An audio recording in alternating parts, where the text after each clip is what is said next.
చేశాను, చూశారుగా. ఇంక దాని గురించి డ్యాన్స్ నేను ఈ సంవత్సరం వేయలే, అంతకుముందు కూడా వేశా, అంతకుముందు కూడా వేశా.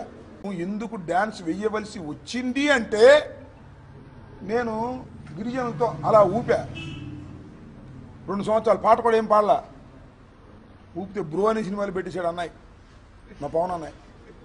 వాడు శ్యాంబాబు అని ఒక క్యారెక్టర్ పెట్టాడు. వాడిని తిట్టాడు, నన్ను పెట్టి 5 నిమిషాలు 3 నిమిషాలు. బాగా ఆనందపడ్డాడు. సంబరాల రాంబాబు అన్నాడు. నేను సంబరాల రాంబాబుని కాదు, నేను అట్లాంటి కాదు అన్నా. ఎస్, నేను సంబరాల రాంబాబుని సంక్రాంతికి అని చెప్పా. సంక్రాంతికి సంబరాలు చేస్తానని చెప్పా. మళ్ళా పాట రాయించి భోగి దిగి డ్యాన్స్ వేసా. పోయినసారి కాక అంత ముందుసారి. ఇవాళ పొలిటికల్ పాట మిక్స్ చేసి రాయించి పొలిటికల్ సెటైరిక్ పాట డ్యాన్స్ వేసా. ఎంత అద్భుతంగా చూశారయ్యా జనం, ఎంత అద్భుతంగా చూశారు.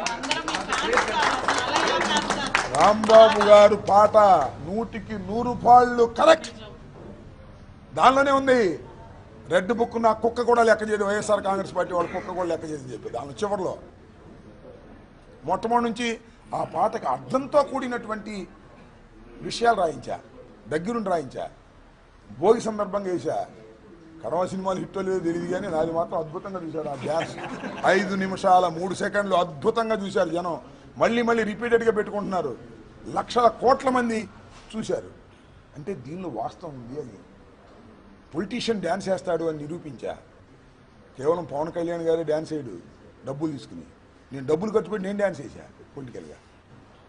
సో ఈ డ్యాన్స్ వేయడానికి కారణం పవన్ కళ్యాణ్ గారే. నన్ను గేలి చేశాడు కాబట్టి ఆ గేలి చేసిన దాన్ని వెంటబడి